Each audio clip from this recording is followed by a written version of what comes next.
उज्जैन जिले में एक छोटा सा कस्बा है बड़नगर, वहाँ मेरा जन्म हुआ था।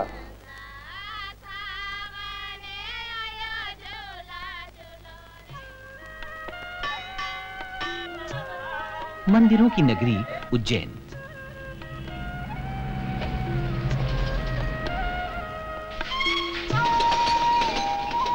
मध्य प्रदेश के रतलाम और इंदौर शहरों के बीच मीटर गेज लाइन पर स्थित है एक तहसील बड़नगर। इन्हीं 3 जगहों में मेरा बचपन परवान चढ़ा। मालवा के पठार पर स्थित इस तहसील की मिट्टी में कुछ खास कशिश है। इसी मिट्टी ने मुझे जो संस्कार दिए, आत्मविश्वास का जो पाठ पढ़ाया, उसी से बना एक मुखर कवि जो आगे जाकर एक फिल्मी गीतकार और गायक बन गया। पग पग रोटी डग डगनी। लोक संगीत और नृत्य के प्रति मेरी रुचि बचपन से ही रही।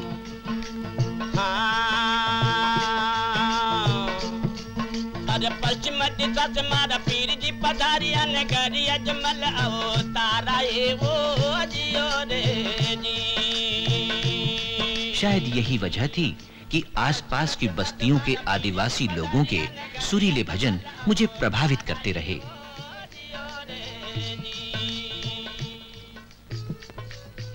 मालवा के प्रसिद्ध लोक नृत्यों की मोहक धुनें मुझे आकर्षित करती रहीं।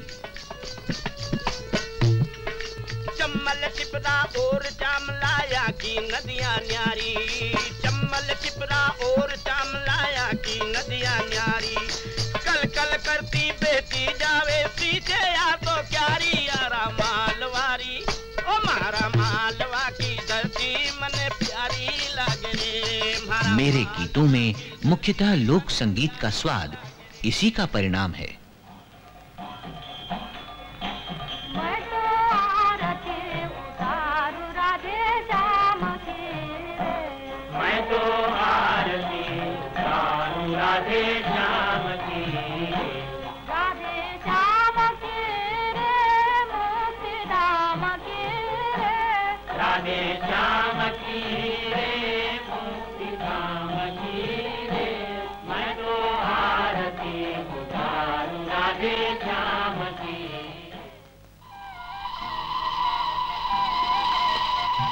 अपनी शिक्षा के आरंभिक काल में मेरे जीवन ने कई मोड़ लिए।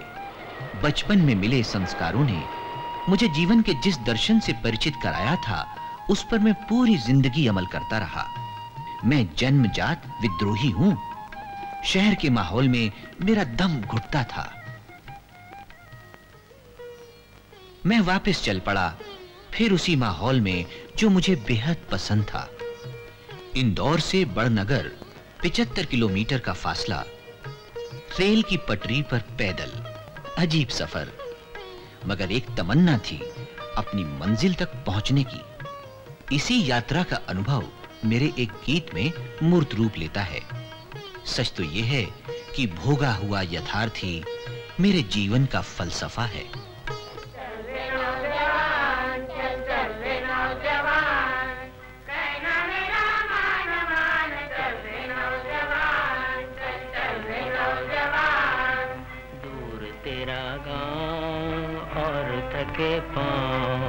फिर भी तू हरदम आगे बढ़ा कदम, रुकना तेरा काम नहीं, चलना तेरी शान। चल चल रे नौजवान, चल चल रे नौजवान।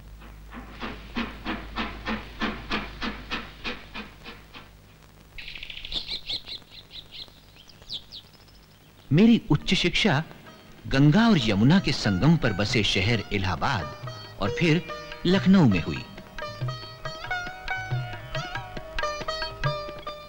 मेरे कवि जीवन का प्रारंभ इलाहाबाद से हुआ। मैं ये छायावादी लोग जो लिखते थे, जैसे पंत जी हैं, महादेवी जी हैं, निराला जी हैं, तो रामधारी सिंह दिनकर हैं, या इस तरह के जो लोग थे, उनकी चीजों को मैं पढ़ा करता था। और पहला हमने गीत लिखा, द्रुम द्रुम गूंज उठी शहनाई,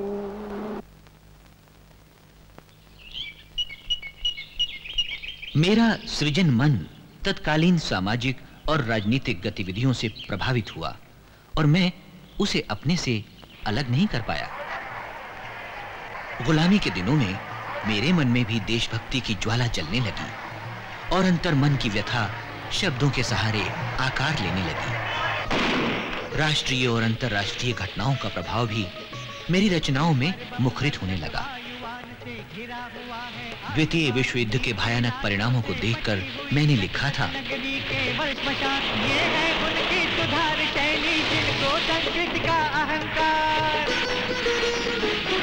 ये कैसा है रे अनाचार।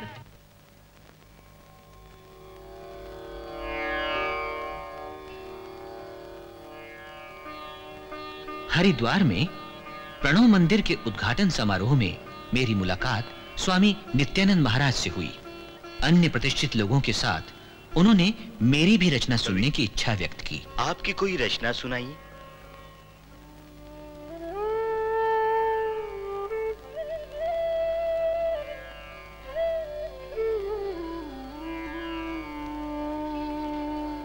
मुरली के छेड़ सुरीली तान सुना सुनाए मादक अधरे विश्व विमोहन गान। मुरली के छेड़ सुरीली तान।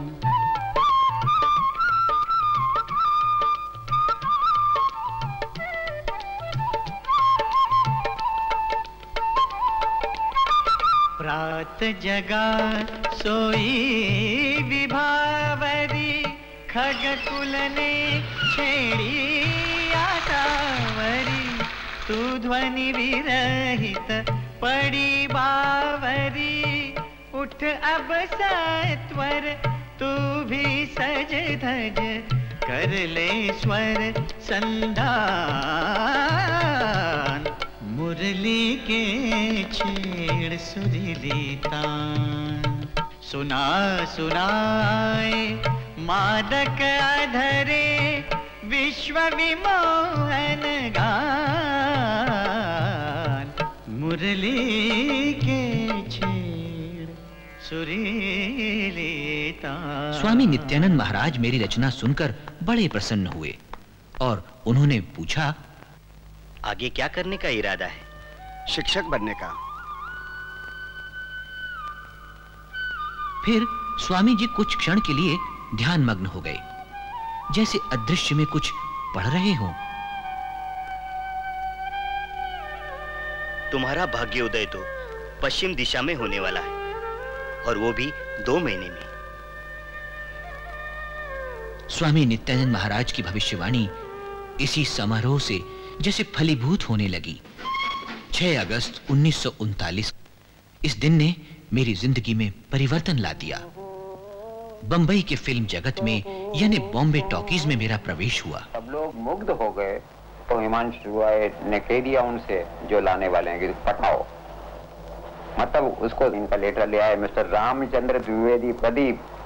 Ramchandra Dwivedi Pradeep has been appointed as lyric writer in our concern on the monthly pay salary of 200 rupees. 1939 200 rupees, ये क्या चमत्कार हो गया। पिक्चर एक चल रहा था कंगन। हवा तुम धीरे बहो मेरे आते होंगे चित चोर। हवा तुम धीरे बहो मेरे आते होंगे चित चोर। हवा तुम धीरे बहो।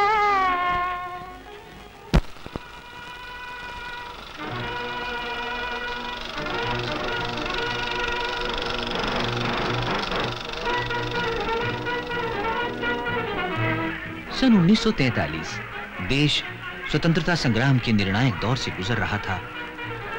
फिल्म से ज्यादा बड़ा और प्रभावशाली प्रचार माध्यम न तब था और न ही आज है। किस्मत फिल्म के मेरे गीत ने पूरे देश में धूम मचाकर रखती थी। कलकत्ता के रॉक्सी सिनेमा में ये फिल्म लगातार 3 साल 8 महीने तक चलती रही। इस फिल्म ने तब सिनेमा के क्षेत्र में न केवल भारत बल्कि विश्व के सभी रिकॉर्ड तोड़ दिए। इसी गीत की वजह से मुझे कुछ दिन भूमिगत भी रहना पड़ा। सीआईडी वालों ने हमको हैरेस किया था। हम लोगों ने जर्मन जापानी दे करके और इस गाने को बचा लिया।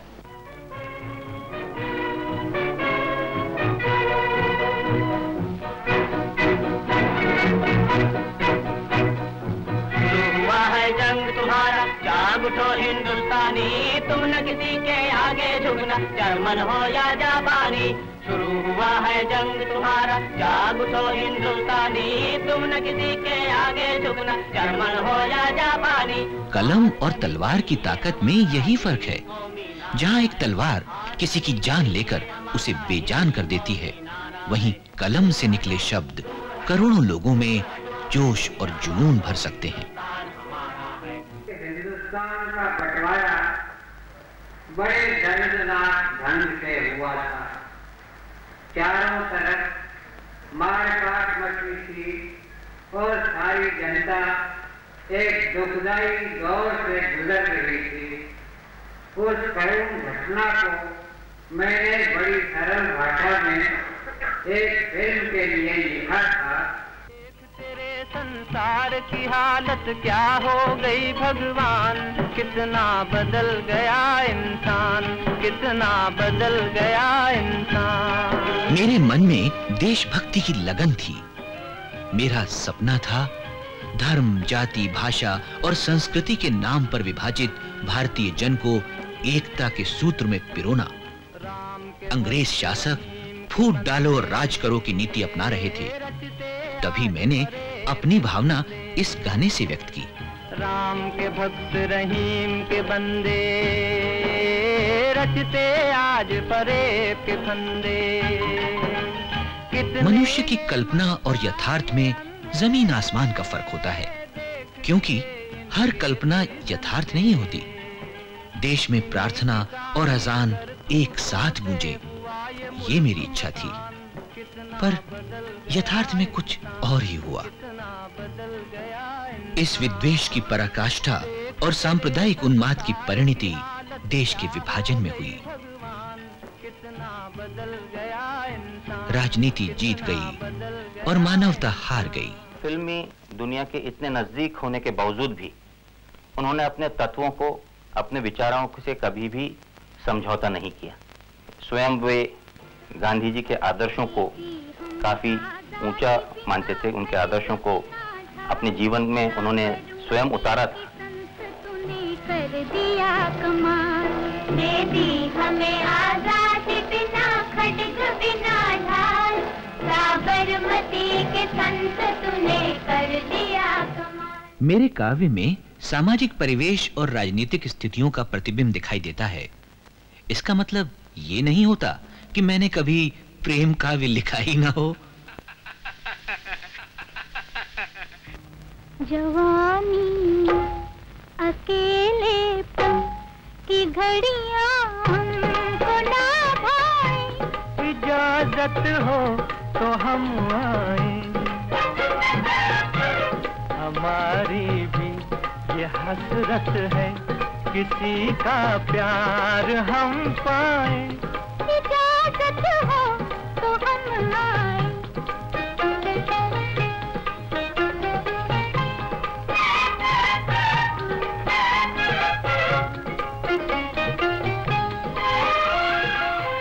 मुझे सर्जन का एक बुखार आता है और वो बुखार तब तक नहीं उतरता जब मेरी चीज तैयार ना हो जाए। तो मैं सड़क पर घूम रहा हूँ, मैं समुद्र किनारे बैठा हूँ, मैं एकांत में हूँ, मैं अंतरों के ऊपर बहुत ध्यान देता हूँ, इसलिए गाने का विकास होता हुआ दिखाई देता है। अब देखिए ना, ऊपर गगन विशाल में बात क्या है, हे भगवान आपने संसार कमाल का बनाया, यही है ना। लेकिन अंदाज देखिए, ऊपर गगन विशाल नीचे गहरा बादल,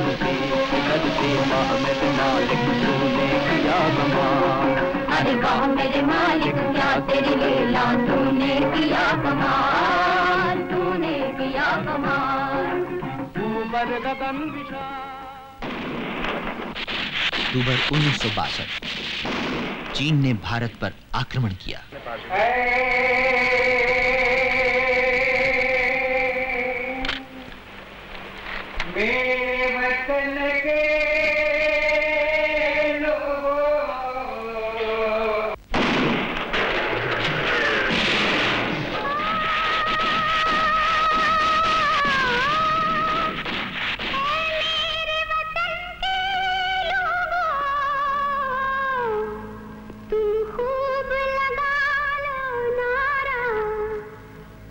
निर्माण का सपना देखने वाले तत्कालीन प्रधानमंत्री पंडित जवाहरलाल नेहरू भी भीतर से टूट गए थे। ये अवसर था भारतीय जनमानस में नया जोश जगाने का, उन्हें अपने कर्तव्य की याद दिलाने का। इस कार्य को मेरी कलम ने शब्द रूप देकर हर एक भारतीय के हृदय में देश प्रेम की ज्योत प्रज्वलित कर दी।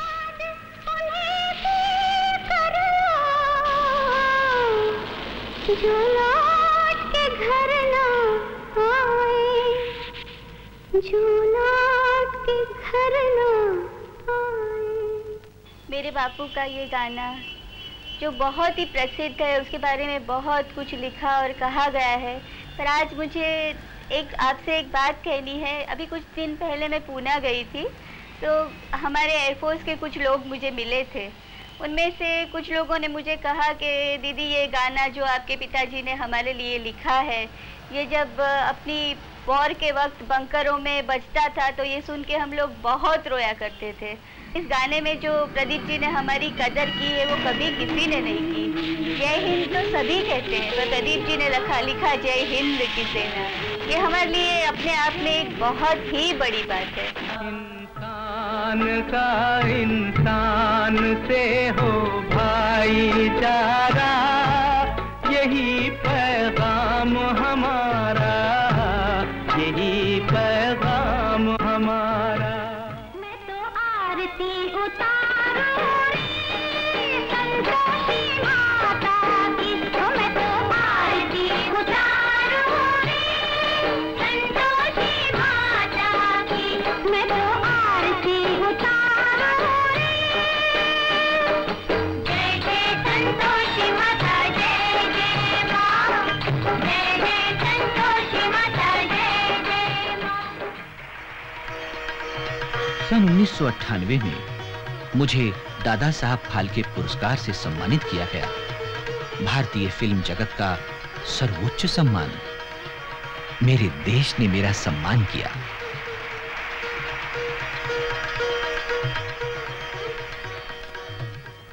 अब मैं एक आपको ऐसा गीत सुनाता हूँ।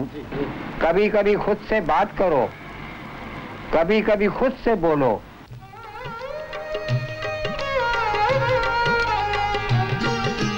कभी कभी खुद से बात करो, कभी कभी खुद से बात बोलो। अपनी नजर में तुम क्या हो, ये मन की तराजू पे तोलो। कभी कभी खुद से बात करो।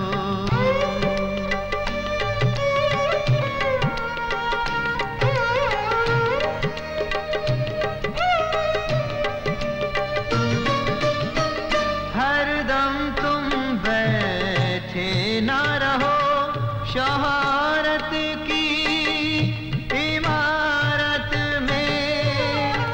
कभी कभी खुद को पेश करो आत्मा की अदालत में।